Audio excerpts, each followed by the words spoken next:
I was thinking last night you can tell a lot about a state by its motto.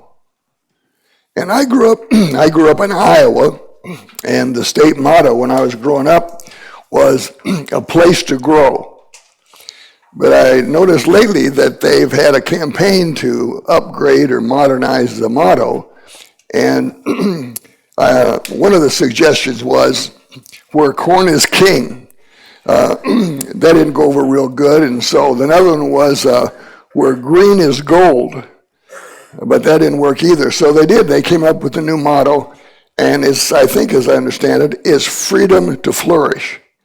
So sounds inviting, doesn't it? I mean, the motto should be inviting. So when you drive into the state, it has, welcome to Iowa, and then the state motto. So welcome to Iowa, freedom to flourish. I think that sounds, How many know the Kansas motto? Ad astra per aspera.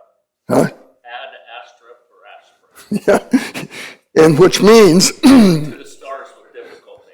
To the stars with difficulty. You ever see that on the sign coming into the state?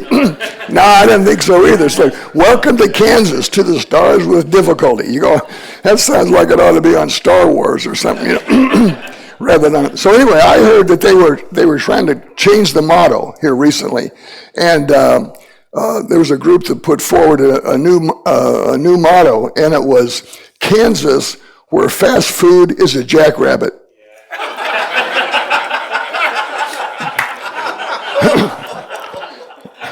So, but that didn't get much traction either. So there's another group, and their suggestion was it would say, Kansas, 1,000,000 years without a tsunami. So at least that would be more attractive than to the stars with, difficulty. I don't know. Anyway, well, I was thinking last night as we go back and pick up the idea of the target, and for those of you who are just joining us today, we're talking about tightening our shot pattern and to focus increasingly on the bullseye of the target. But as we look at the concentric rings, all of those contributions are legitimate, part of the mission, but we're trying to focus on moving our shot more towards this bullseye. But I think the way to think about that is, if your shot is in the outer ring, let's say, it's in the good works, you're doing good things, you're serving, think about how to move that shot one circle closer to the bullseye. So if you're doing good works and you're serving and acts of kindness, think about how that could lead to sharing the gospel, which is the next ring in, right? And if you're sharing the gospel with people, think about how that gospel can lead then to the next ring in, which is making disciples. And if you're making disciples, think about how that shot could get tighter, and you can think about making generational disciples. So think about moving your shot increasingly towards the center, no matter where you're aiming at or what you're hitting right now. All of it's legitimate, but hitting the target is good. Hitting the bullseye is even better. So this session, I want to talk about passing on your playbook. Imagine if you were to be walking out of church and a young man were to come up to you and say, I understand you are into discipleship, and I just became a new Christian, and I would like you to disciple me. And if I were to give you the next 2 years, sort of all the discretionary time I have over the next 2 years, what would I look like when we're done? And how would we get there? Could you explain that? I was, a number of years ago, was asked to do some training with a mission organization, international one. They were having all their continental leaders in for a series of meetings. And so they asked me to come over and take a couple hours each day and talk about discipleship and help their continental leaders help their missionaries be more active in intentional in discipleship. So anyway, I had a group of about 8 or 9 men, all of them very mature guys. And so to get acquainted, I just said, well, just go around and each of you tell me how you got to where you are in the Christian life. I know you're mature, but how did you get there? It was amazing. I mean, not surprising, but it's just amazing to me. No one could tell me how they got there. They could tell me about events that had occurred. They could tell me about a conference, or they had gone to seminary or Bible school. Some of them even had maybe somebody in their past who had been a mentor. But they could not tell me the process by which they got to maturity, and yet they were going to, their role was to help missionaries do that with other people. So it's difficult to do with others what you have not experienced for yourself.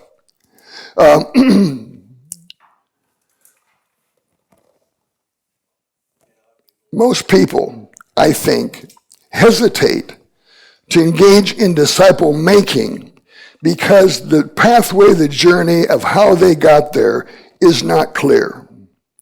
If we're going to become, I think, generational disciple makers, we need to develop our playbook, which is a way to think about the strategy and how we help people move from one point to another.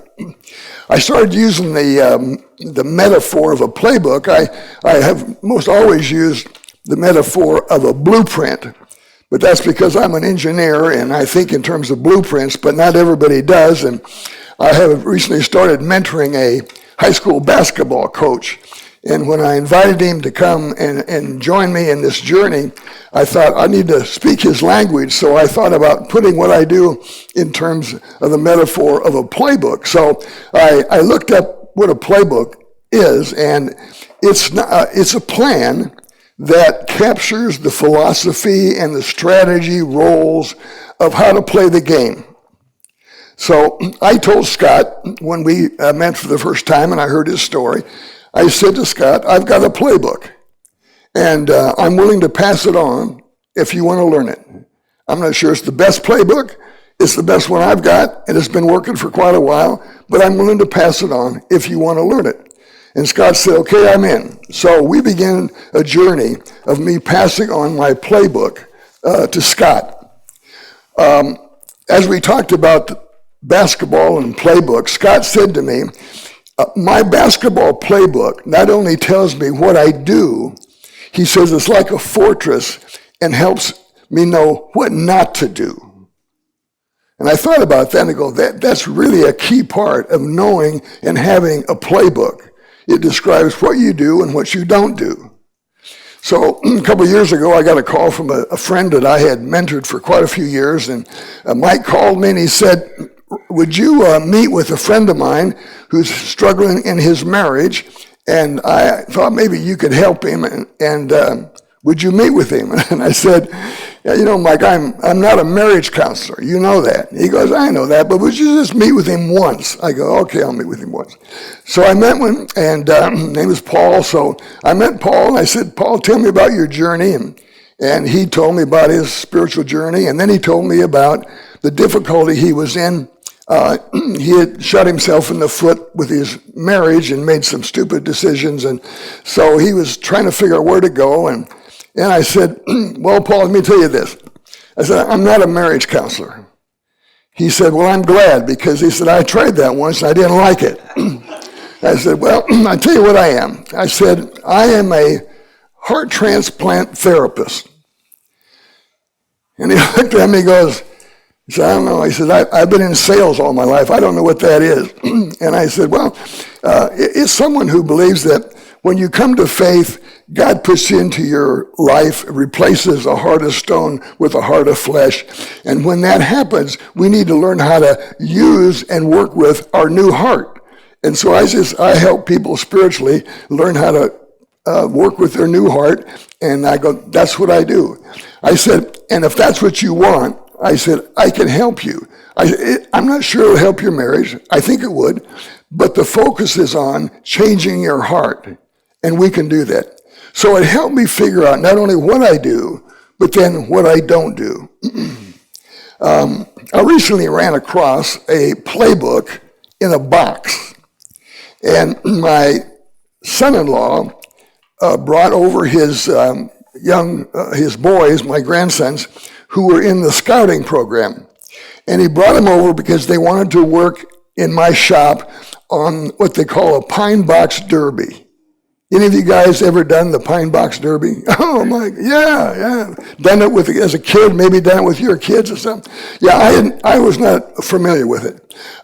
But he brought it over, and I realized that what they had to work with was they had strict parameters that you had to have on this little race car in order to qualify to race it. And the parameters were it couldn't be any longer than 7 inches, couldn't be any wider than 2 3/4 inches. It had to have 4 wheels, and all 4 wheels had to touch the ground. They figured that one out. And it couldn't exceed 5 ounces, all right? So those are the parameters.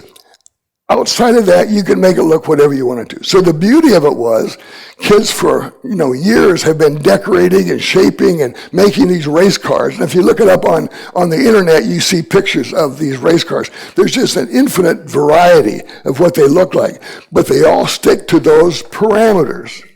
So I was thinking, so why has this been so successful? And when did it start? Actually, it started in 1953. When a guy in the scouting program wanted to help boys be creative. So they created the parameters. I'm going, down all these years, thousands of dads have done this with their kids. And I know that most of them don't have any woodworking skills, don't have a shop to work out of. So why has this been so successful? The answer is there's a kit. You can buy a kit that has all the elements, all the necessary things. It's a block of wood, the right size. It's got 4 wheels, the right size. It's got little brads for the axles that are just the right size. And with that, you can then shape it and do whatever you want.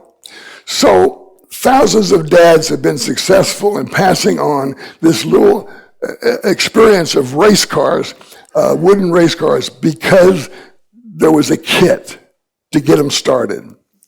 I think that's another picture of a playbook, is that we have a picture, a strategy, a plan that helps frame it in so that we know where we're going and what we can do, and the parameters of what we do fits what the Bible says it should be. But within those parameters, there's an infinite variety of what people will look like if they have the foundational parameters to start with. So I want to suggest that we think about a playbook that has 3 elements to it: a profile, a process, and a pathway. I was in a men's Bible study, or am in a men's Bible study, and we invited my pastor, the church I go to come share about his journey of planting churches. And the church I'm in is about 1,200 people right now. And so Kelly came and talked about his journey. And in his telling about his journey, it revealed a playbook. And the playbook is in how to plant churches. But he didn't want to be a pastor, but got recruited to come be associate pastor for a friend. And it was everything he didn't want. He was afraid it would be. But the pastor said to him one day, there's a guy out in California by the name of Rick Warren, and he's doing this seminar called A Purpose-Driven Church, and I'd like you to go out, listen to it, come back and tell us what it's like, and let me know. So Kelly went out, listened to it, and goes, this is incredible. Rick Warren unfolded his playbook of how to plant churches. So Kelly goes, I can do that. Came back, the pastor said, I don't think we can do it. I don't think we can change. Kelly said, I can do it. So he moved to Raymore, Missouri, and got 40 people together, introduced them to the playbook, and that's a church now with 1,200 people. And that's just one story. But about 20 years ago, Rick Warren asked Kelly to go to India to go and help pastors learn to plant churches. So Kelly took his playbook from Rick Warren, went to India. The first group, they had about 50 men. I think they were all Methodists through the Methodist denomination. Kelly went through the playbook. The pastors came up to him afterward and said, I don't think we could do that. We just can't change. But there was one pastor said, Kelly, if you come back in 6 months, I'll have 20 other men, pastors, who want to hear what you're talking about.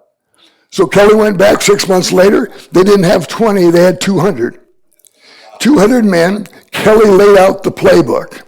These guys were so excited. They said, Kelly, come back in 6 months, we'll have more. 6 months later, they came back and there were 2,000 men who wanted to know how to plant churches. That's 20 years ago. They have planted thousands of churches in northern India. They think maybe now after about 20 years, there's probably 1 million converts through that network. All because, I think, of the Spirit of God, and there was a playbook. And pastors, lay pastors, looked at that playbook and go, I could do that. And so they did it, and they were successful because they had a plan. They knew where they were going. So I want to suggest we have 3 elements: a picture, a process, and a pathway. And I want to explain each one and help you think about how to develop your own playbook so you can pass it on.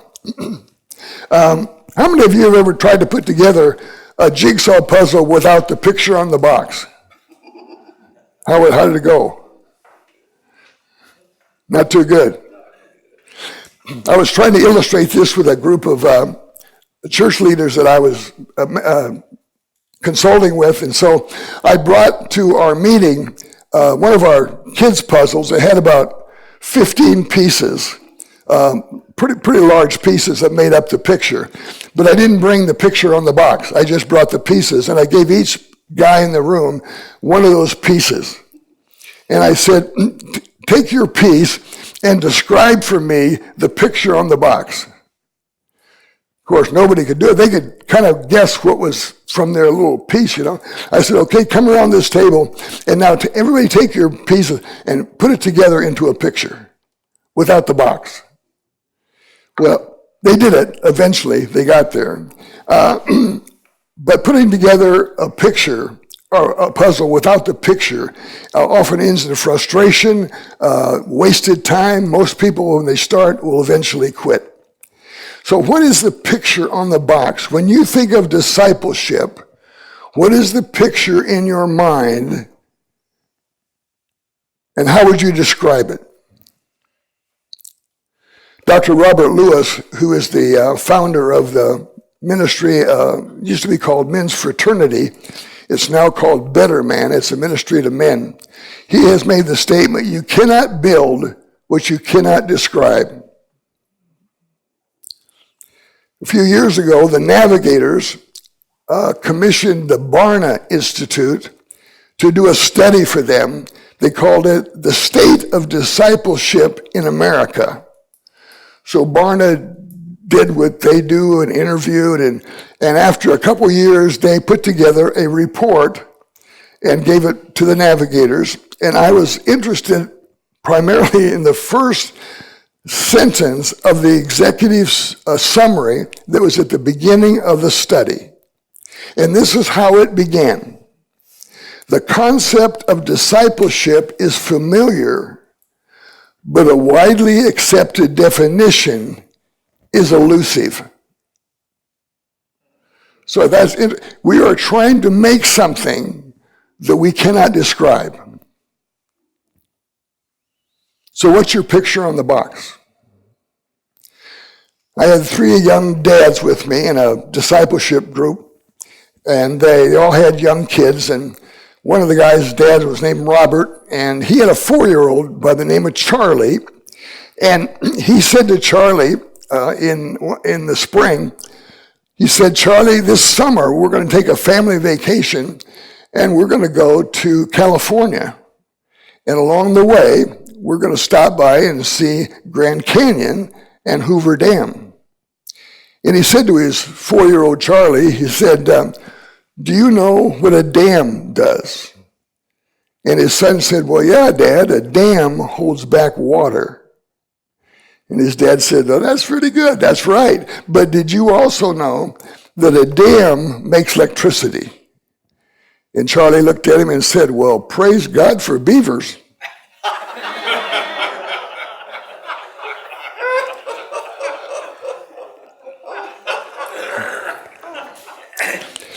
You see, we're using the same word, but there's two different pictures. The question is, when we think of disciple, is it the same thing that Jesus thinks of when he thinks of a disciple?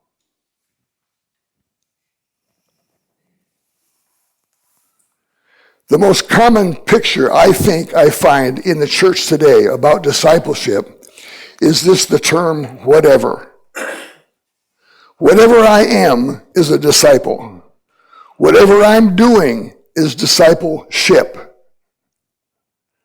So whenever we lack a clear picture on the box, what we do is it's like shooting the arrow into the side of the barn and then going over and painting a target around it and just saying, "Look what I did."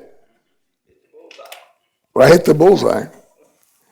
So, if we're going to have a playbook, if we're going to be effective in discipling and disciple making, we need to have a working picture, a biblical working picture of what a disciple is. And I think to do that, we have to start with a couple elements. And the first is this: we need to start with Jesus and his kingdom. A disciple is built around the centrality of who Jesus is and his kingdom. So Matthew 4:19, Jesus gave us probably the clearest definition of a disciple when he said, "Follow me, and I'll make you fishers of men."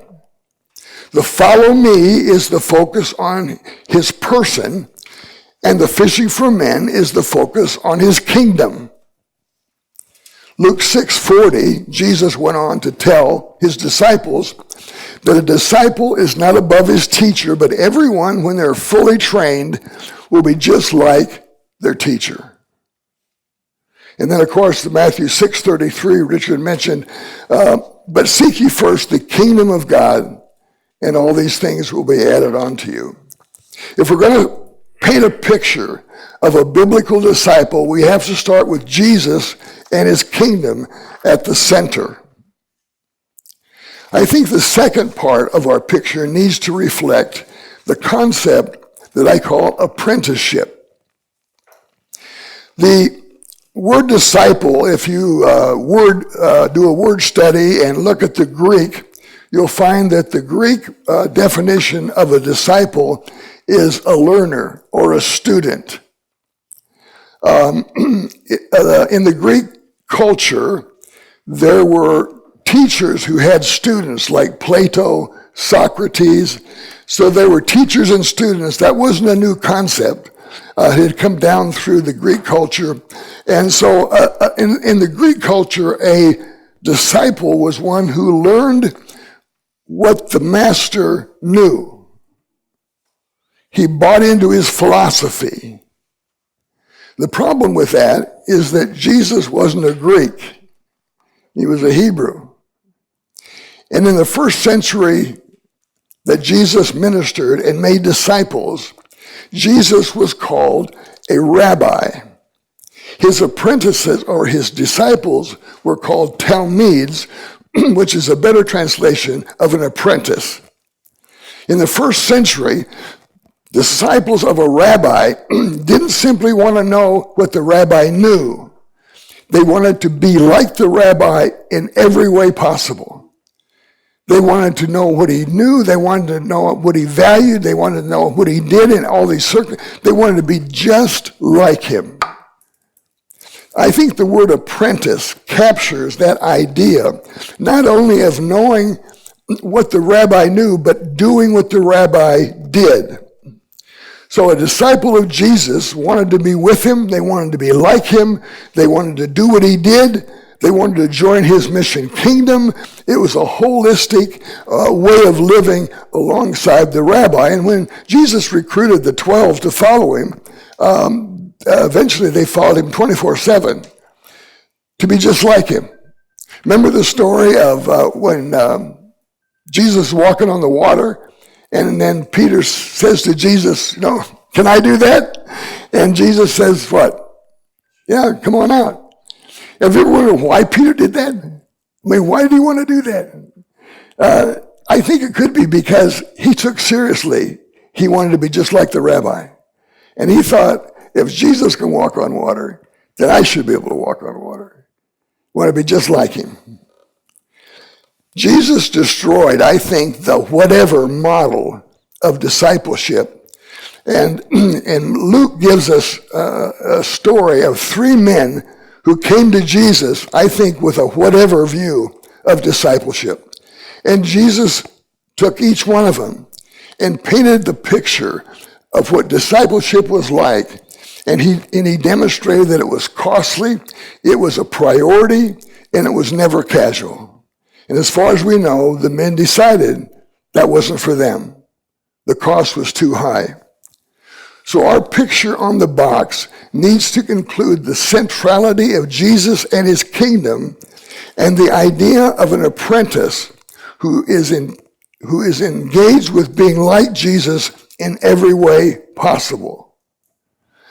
The third thing our picture needs to have is what I just call traction. It needs to be practical. It needs to be tangible enough that will help us know if we make progress. When I was working with churches in the last 20 years or so, one of the main drivers of the idea of discipleship was Willow Creek up in Chicago. And when I'd work with a church, I'd ask them for their mission statement.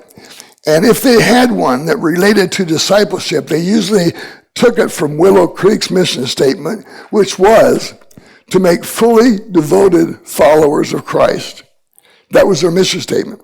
So I'm going, that's pretty good. So when a church would say that's their mission statement, I go, that sounds pretty good. So what does that look like? Tell me what that looks like. And usually they really couldn't explain what that nice little statement meant. So it was biblical, but it didn't have any traction because we couldn't describe it and we couldn't work with it. So I had a guy a number of years ago that I was speaking at a Sunday school class talking about discipleship. And afterwards he comes up to me and he goes, would you disciple me? So in some way he was asking the question that I asked back at the beginning. If somebody came up to you, well, he came up to me and he goes, would you disciple me? And I go, I'm not sure. I said, how about we meet for breakfast and we'll talk about it. So I met him for breakfast. So I said, tell me your journey. And he talked about how he had been an atheist and then moved to an agnostic.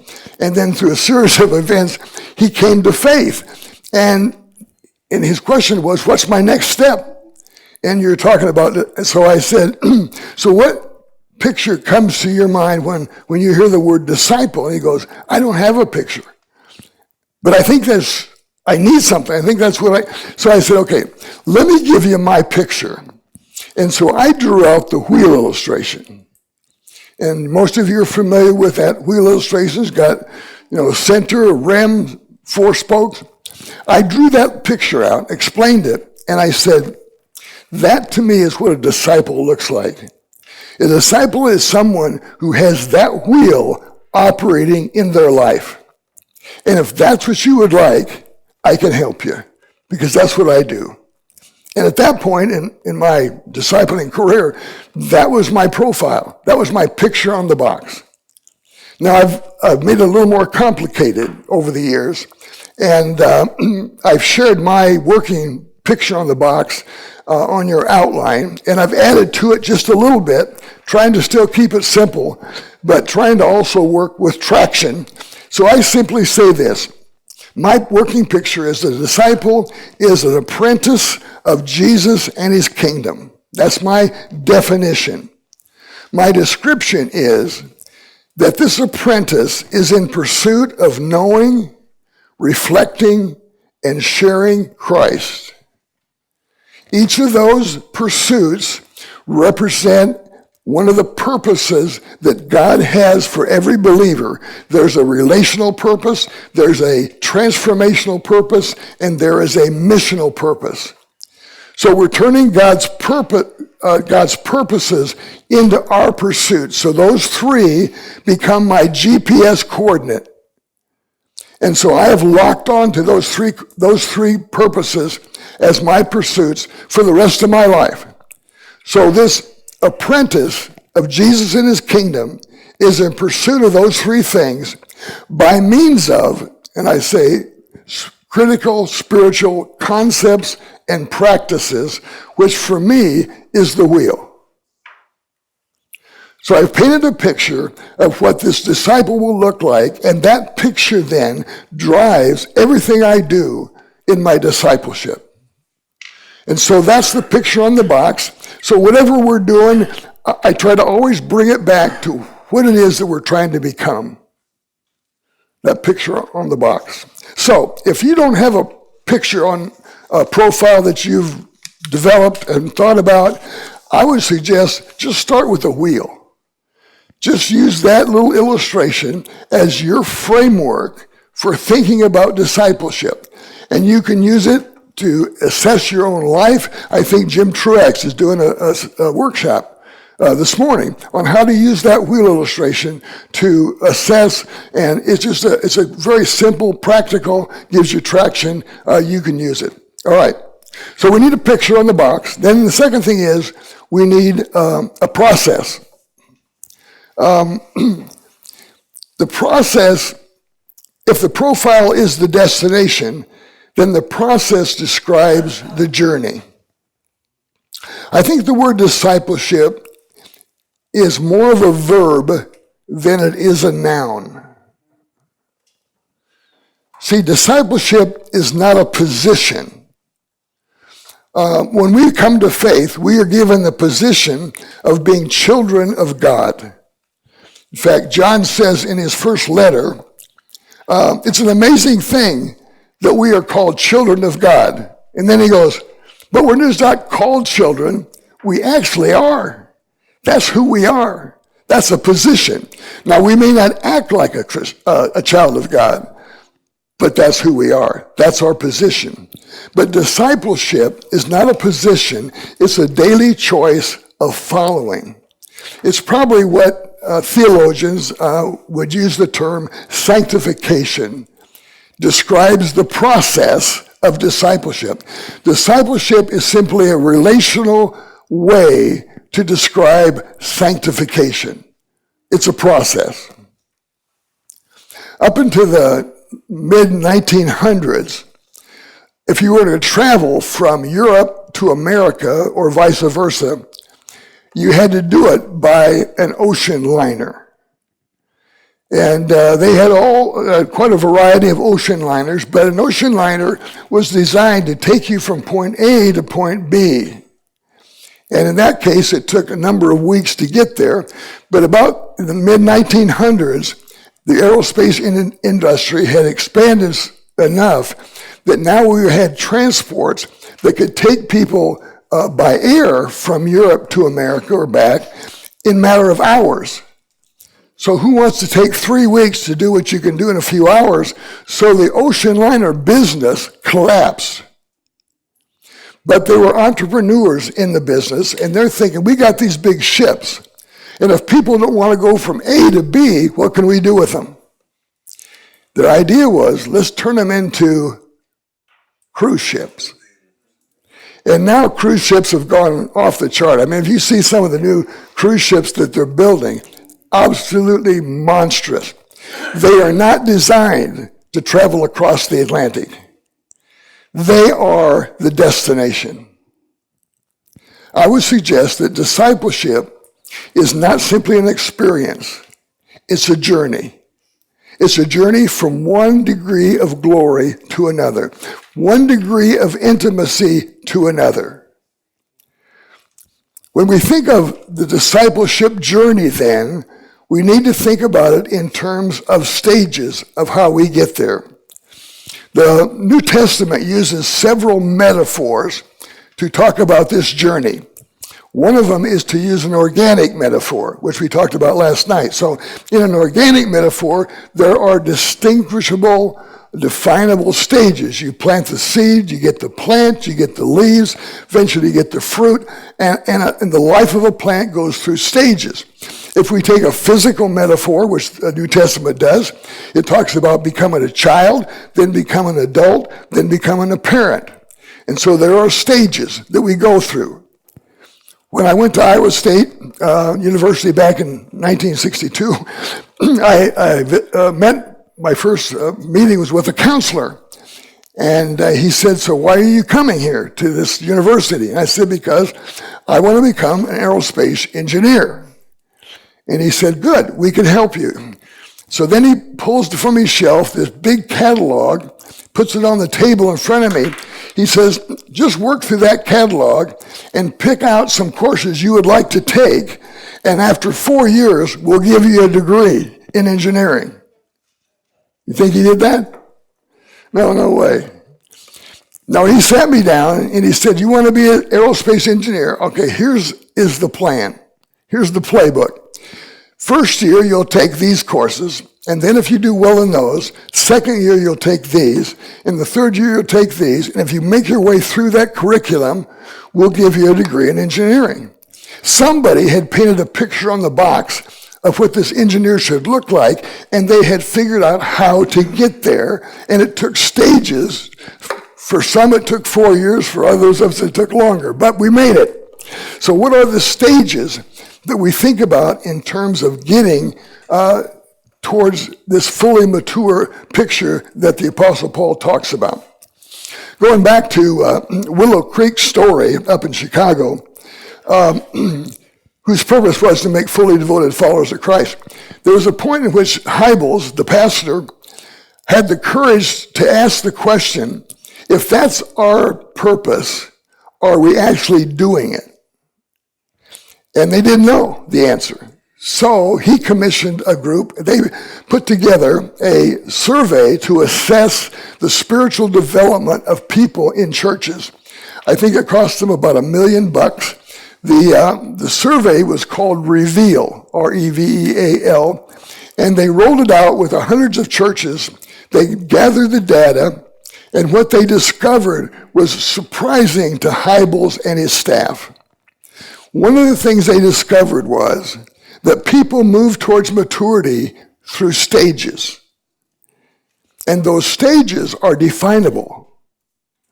And what they called those stages in their language was, the first stage was called exploring Christ.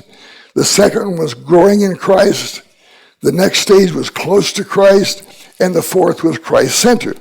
So the terminology is not as important as the reality that people move through these stages in a systematic way, and they also describe that there are certain spiritual disciplines that help people move through those stages.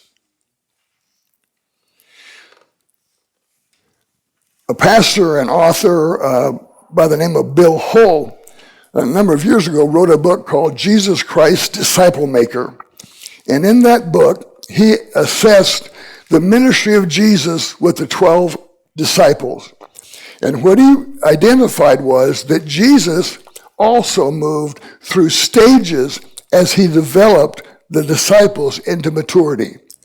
And Hull said the first stage could be found in John chapter 1, verse 39, where a few of the potential disciples said to Jesus, "Where are you staying?" And Jesus said, "Come and see." So that was the first stage. And you could call that the come and see stage. You could call it the exploring stage. Then the next stage, he said, was the follow me stage. And we get that from Matthew 4:19. And that occurs probably 6 months, even a year after the first stage, come and see. And we just call that the follow me stage, or maybe establishing. It would be a way to express it. Mark captures the next stage, and Bill called it the be with me stage, because Mark 3:14, Jesus said, or it says God, he chose 12 to be with him, that he could send them out to preach. So here the disciples had more intensity with Jesus, and he was equipping them and preparing them to do what he did. And then the last stage I just call Go For Me, which is John 20:21, or you could call it the extending stage, where we are sent out to do the ministry. I like the physical model, and I've given you a diagram on your handout that incorporates several of these ideas into one diagram. But I like the physical metaphor of the child stage, then the young adult stage, then the adult, and then finally the parent stage. I like the diamond as a diagram rather than simply linear. You can do it linear as well, but I think the journey that we're on is not simply linear; it's also cyclical. In other words, we go back through a lot of these things over another time, but we're not quite in the same place when we do it. We go back through. One of the ways we go back through the same content is when we become a parent and we take others with us. So our playbook needs to have identifiable picture on the box. We need to have an identifiable process, stages, so that when we intersect with men and we get alongside them, we need to figure out where are they along their spiritual journey. So we need to understand some kind of a process. Now, how you label your process, you can use any one of these as yours, but you need to think in terms of stages of growth. One is even to assess your own. The second is to think about when you're helping somebody, where are they along that continuum of maturity when you engage with them? Okay, so how long do I got, Dennis? Plenty of time. 9:30, huh? 20, 30 minutes, whatever. We have to finish by 10. Oh, with the discussion and all that too. Yeah, okay, all right, thank you. All right, so we got a picture on the box. We have a process. And then we need what I call a pathway. Now, in my engineering journey, they broke the process up into 4 years, and then they put into those 4 years specific courses that I had to take in order to move through that stage. So when I talk about pathway, I'm talking about the specific tools and resources and materials that we use to make the process possible. So at each stage of the journey, what is it that we do that helps us get traction? I think when we begin to think about the resources and tools we use, there are 3 criteria that we need to think through. The first is that the tools need to be relevant to the picture on the box. There are thousands of new books being written, almost weekly, monthly, coming out in the Christian realm. Most of them are good books. Would certainly be of some benefit if you read them. But when I think about my discipling process, not every book that's a good book is a relevant book to what I'm doing. And so I filter all the options through my picture on the box and my stages of development, and I'm going, does that resource contribute to where I want to help men get to? And if it doesn't, it could be a good book, I just don't need it in my playbook. So is it relevant? The next one is it doable? That is it simple enough that ordinary men can actually go through it and do it and accomplish it, whatever the resource or tool is. Over the years, I've been exposed to all kinds of tools, especially discipling tools for men. And some of them are so complex. I mean, they're written by seminary students or professors or something, and the content, I'm sure, was great stuff. But I look at that, I'm going, the average guy couldn't do that. I mean, he'd have to quit his job and go to full time to get through it. And even if they went through it, they wouldn't reproduce it. It's just too complex. So that gives me the third criteria, and that is it transferable? Is it reusable? So I find that when guys are exposed to relevant, doable, transferable resources, they tend to be able to pass it on as they think about passing on their own playbook. So tools don't define discipleship, but they do serve it. So I break my tools, my pathway, into two categories. I have my core tools, and then I have my complementary tools. I have my basic stuff, and then I have the complementary stuff. In my engineering curriculum, they had what they called basic courses.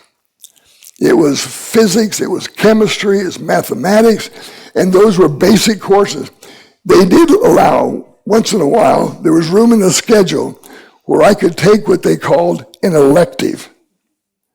And that was just added on. But there was always the core, but there could be electives. So I look at the tools that I've been exposed to, have in my library, have used. I categorize them. Some of them are core, and then most of them are simply electives that I can use, but I don't have to use. Going back to Willow Creek and the Reveal survey, after they had done this with thousands of churches, they kept writing new books to explain what they had discovered. One of the latter books in the series was a book called Move, and it had a summary chapter about churches who had seemed to find some traction in developing a process and then having a pathway to help people move along that. And they assessed those churches that were successful. What they discovered was all of them had what they called a core curriculum. In other words, at every stage of development, the church had in place a core tool, curriculum, that everybody went through in order to move to the next stage. They recognized there needed to be core components to what we experience along the journey. So, core and complementary. I've given you on the handout my sort of a simple breakdown of my pathway in my playbook, and I've tried to identify them in terms of what is core and what is complementary. Over the years, some of the tools that years ago were core are now complementary, because I've discovered, or maybe wrote, a better tool that fits where I think people are, or the guys that I work. And so I have substituted some of my core material with some new material, but my core stuff doesn't change very much. Otherwise, it's not core. It's core, and then the complementary. And Richard sharing his story last night, I thought it was, Richard has a playbook, by the way. Did you pick that up? And when he starts helping somebody, he has certain tools that in his journey he uses, and that's how he starts guys off with. Right, Richard? Beginning with Christ Pack. So he's got his little playbook that he uses, and if he goes through that with somebody, they can turn around and use that same playbook with somebody else. So that's in the illustration of how when you have a playbook, you can pass it on. But it's got to be relevant, it's got to be doable, and it's got to be pass-onable.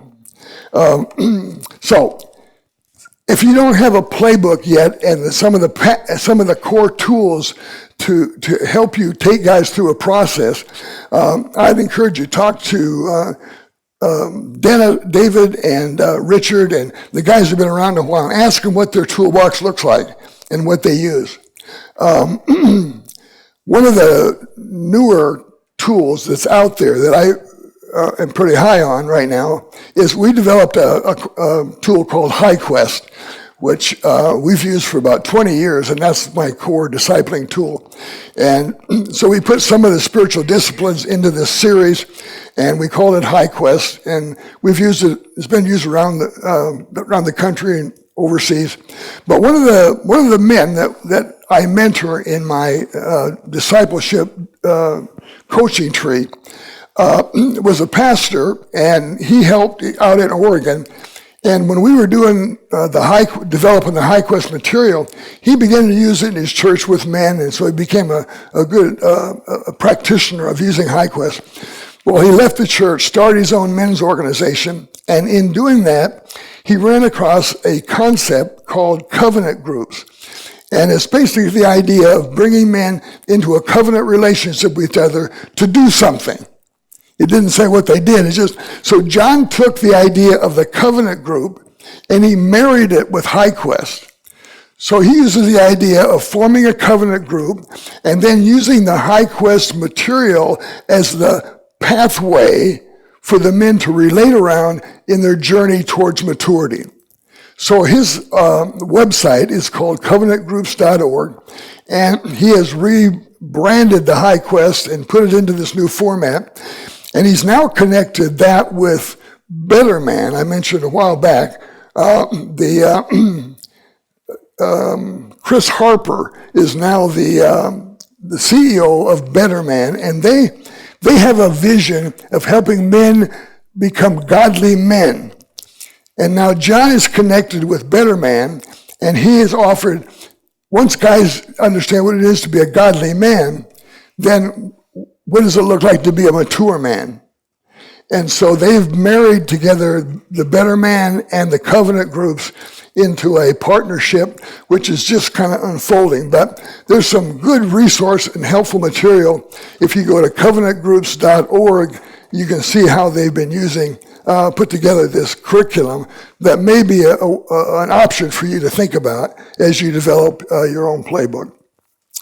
Okay, so 3 elements of your playbook: picture, profile, picture, process, and pathway. Okay, let me close with just giving you some ideas about how to use and pass on this playbook as you develop it. And as you think about discipling other men, beginning to intentionally help them take their next step in their journey, I've given you 4 basic steps that I use when I'm interfacing with a man trying to decide whether or not we're going to be on this journey together. And the first step really is just to think about who has God placed in your pathway, in your network, in your life arena that wants to take a next step in their journey towards maturity.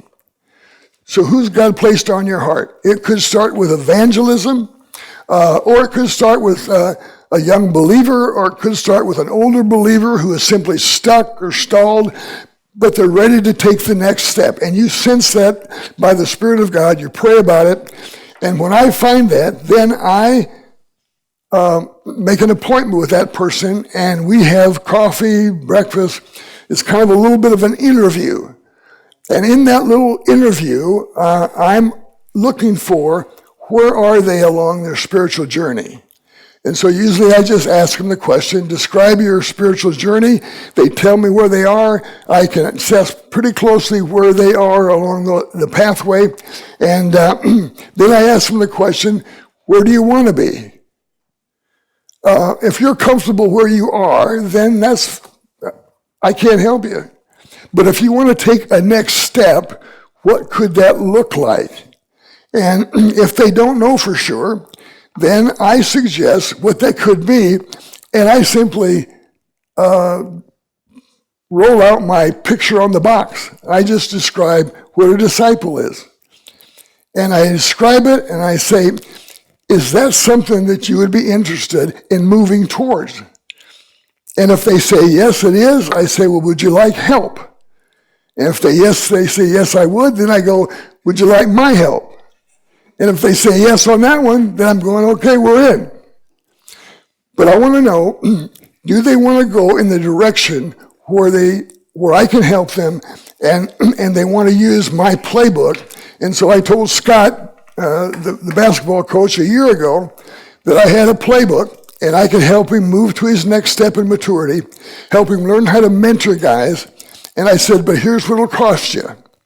It'll cost you an hour a week to meet with me, and then a half hour a day to meet with Jesus in an appointment with God in journal. And I said, it'll take us at least 6 months.